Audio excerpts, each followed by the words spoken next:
Assalamualaikum warahmatullahi wabarakatuh.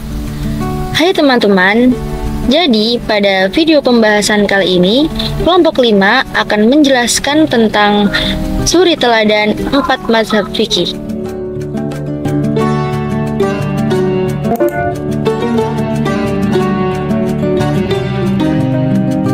Sebelum masuk ke video pembahasannya, mari kita perkenalkan anggota dari kelompok 5. Yang pertama ada Arini Nur Fatimah dari absen 5, Alicia Putri Nadira dari absen 9, Vika Zakinatul Laili dari absen 11, Nafisah Nur Fajrinah dari absen 18, dan yang terakhir Siti Safrina dari absen 23.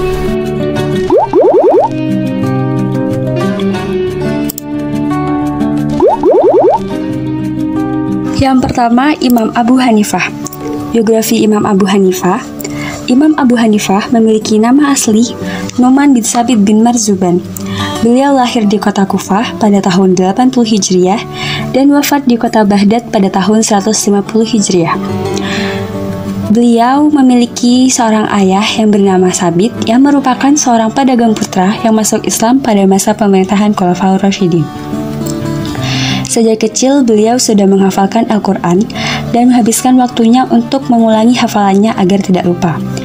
Pada bulan Ramadan, Abu Hanifah bahkan bisa menghatamkan Al-Qurannya berkali-kali. Pada awalnya, beliau menganggap bahwa belajar agama bukan tujuan utama karena sebagian besar waktunya dihabiskan untuk berdagang di pasar. Namun setelah bertemu dengan seorang ulama besar, yakni Al-Syaibi, beliau mulai serius dalam belajar agama.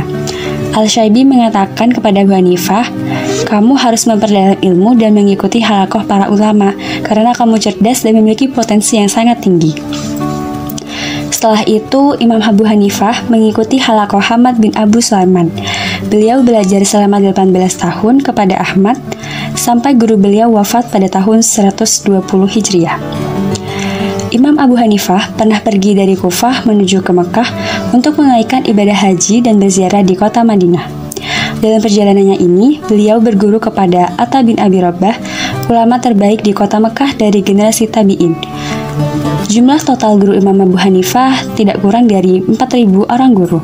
Di antaranya 7 orang dari sahabat Nabi, 93 orang dari kalangan tabi'in, dan sisanya dari kalangan tabi'at tabi'in.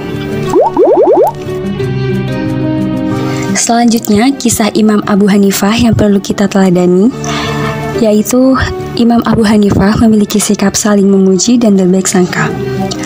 Ketika Imam Malik berkata, saya merasa tidak punya apa-apa ketika bersama Abu Hanifah.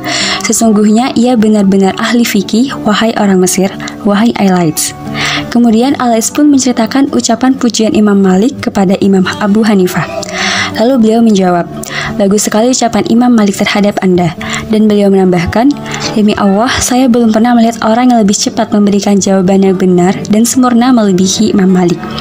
Di sini, Imam Abu Hanifah saling memuji dan berbaik sangka kepada Imam Malik. Selanjutnya, Imam Abu Hanifah memiliki sikap yang terbuka dan mau menerima kritikan dari orang lain. Imam Abu Hanifah tidak menganggap bahwa pendapat selain dirinya itu adalah salah. Bahkan beliau sering mengatakan, apa yang aku sampaikan ini adalah sekadar pendapat. Ini yang dapat aku usahakan semampuku, dan apabila ada pendapat yang lebih baik dari ini, maka itu patut diambil. Beliau merupakan orang yang terbuka dan toleransi. Beliau bersedia mencabut atau meralat pendapatnya jika keliru dan menyampaikan terima kasih kepada yang mengoreksinya. Imam Maliki, biografi dan kisah. Nama lengkap dari Imam Malik adalah Malik bin Anas bin Malik bin Amr al-Imam Abu Abdullah al-Humyari al-Asbahi al-Madani. Beliau lahir di Madinah pada tahun 93 Hijriah 714 Masehi. Beliau wafat pada tahun 179 Hijriah 800 Masehi. Ayah dari Imam Malik bernama Anas, yaitu seorang periwayat hadis. Kakeknya bernama Malik bin Amr, yaitu seorang ulama dari kalangan tabi'in. Imam Malik merupakan seorang pendiri mazhab Maliki yang ahli di bidang fikih dan hadis. Beliau adalah seorang penyusun kitab Al-Muwatta. Imam Malik sendiri mempunyai pribadi yang tekun. Saat kecil beliau sudah menghafalkan Al-Quran, lalu menghafalkan hadis. Selain itu juga belajar ilmu fikih. Beliau belajar ilmu fikih kepada Rabi'ah bin Abdurrahman dan juga Halaqah Abdurrahman selama 13 tahun. Karya yang dapat dinikmati yaitu kitab Al-Muwatta dan Madhab Maliki.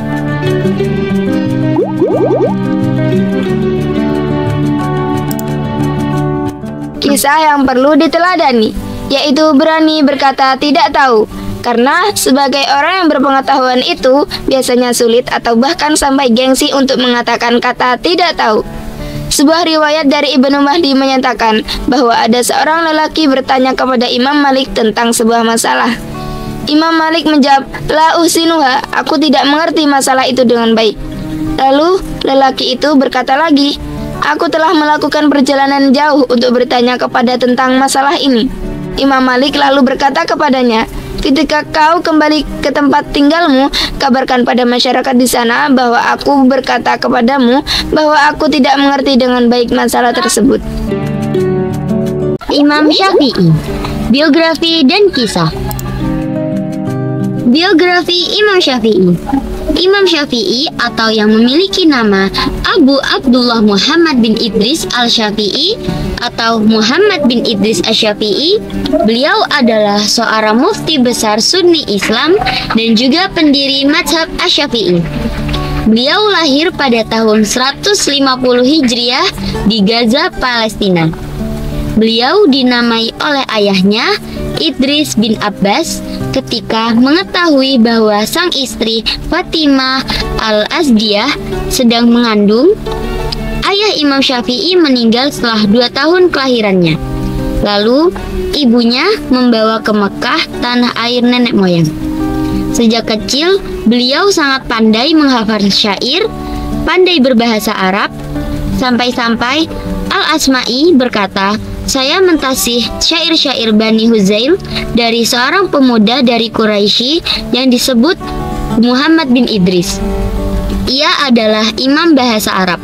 Saat melakukan pendidikan di Makkah, beliau berguru kepada Muslim bin Khalid Az-Zanji, Abdurrahman bin Abi Bakri Al-Mulaiki, Said bin Salim, Fudail bin Al-Ayat, dan beberapa ulama lainnya pada bidang fikih.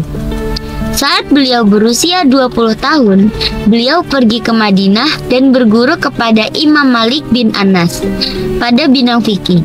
Ia mengaji kitab Mutawatta pada Imam Malik dan menghafalnya dalam 9 malam. Selain kepada Imam Malik, beliau juga belajar kepada beberapa ulama besar lainnya di Madinah, seperti Ibrahim bin Sa'ad, Ismail bin Ja'far, Athaf bin Khalid, Abdul Aziz Ad-Darawardi. Setelah belajar di Madinah, beliau melanjutkan perjalanannya ke Yaman dan belajar kepada Mutarrif bin Mazin, Hisham bin Yusuf Al-Qadli, dan banyak lagi yang lainnya.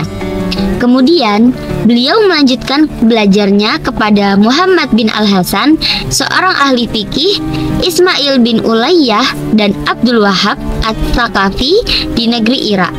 Setelah itu, beliau bertemu dengan Ahmad bin Hanbal di Makkah pada tahun 187 Hijriah dan di Baghdad tahun 195 Hijriah. Darinya, beliau menimba ilmu fikihnya, usul mazhabnya, penjelasan nasih dan mansukhnya. Di Baghdad, Imam Syafi'i menulis perkataan lamanya yaitu Qaul Qadim, dan di Mesir pada tahun 200 Hijriah, beliau menuliskan perkataan baru yaitu Qaul Jadid.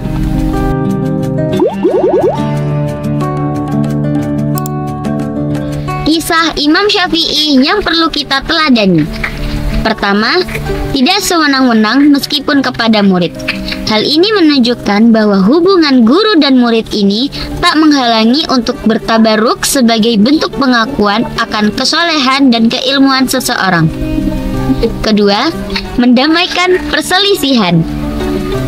Di Mesir saat itu terbagi menjadi 2 kelompok yang kukuh pada pendapatnya. yaitu kelompok penganut mazhab Maliki dan kelompok penganut mazhab Hanafi. Imam Al-Syafi'i pun memiliki niat untuk mendamaikan dua kelompok tersebut. Imam Al-Syafi'i menengahi kedua pendapat tersebut dengan mengatakan bahwa Rasul sholat witir dengan 1 rakaat. Oleh karena itu, bilangan rakaat witir adalah cukup 1 rakaat.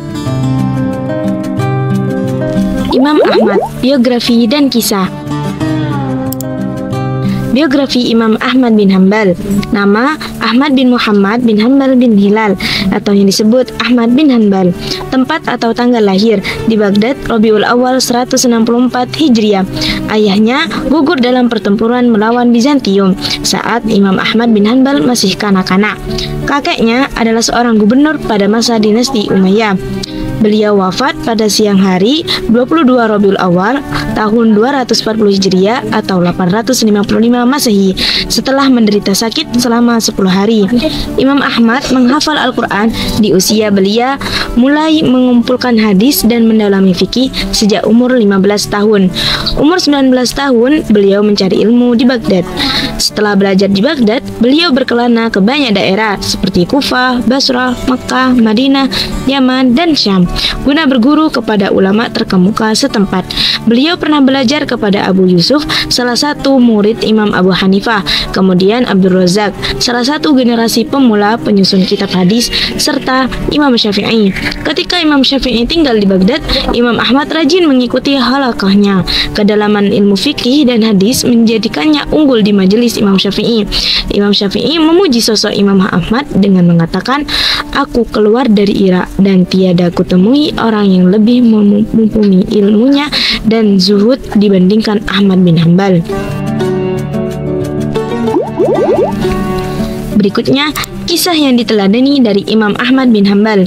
Pernah ada seseorang yang mempertanyakan kegigihannya itu. Ia berkata, "Sampai kapan engkau terus mencari ilmu pengetahuan, padahal engkau kini telah mencapai kedudukan mulia di antara pencari ilmu?" Imam Ahmad bin Hanbal mengatakan, "Aku akan membawa dawa tinta ini hingga ke liang lahat." Pada peristiwa lain, ada seseorang datang kepada Imam Ahmad bin Hanbal. Ia bertanya, "Beritakan kepada kami amalan apakah yang paling utama?" Beliau menjawab, "Menuntut ilmu." Orang tersebut bertanya kembali, "Bagi siapa?" Beliau menjawab, "Bagi orang yang benar niatnya." Sekali lagi orang itu bertanya, "Apa saja yang bisa membenarkan niat itu?" Beliau dengan tegas mengatakan, "Dengan meniatkan dirinya agar bisa bertawadhu dan menghilangkan kebodohan darinya." Manusia sangat membutuhkan ilmu daripada kebutuhan makanan dan minuman, sebab makanan dan minuman dibutuhkan sekali dalam sehari atau lebih. Adapun ilmu ia dibutuhkan sepanjang masa. Nah, dari kisah tersebut, sikap yang perlu kita teladani adalah giat dan tekun belajar. Belajar akan sesuatu tidak ada batasnya, tetapi semua itu akan terbatas jika kematian telah tiba. Sekian dan terima kasih sudah menonton. Semoga bermanfaat. Wassalamualaikum warahmatullahi wabarakatuh.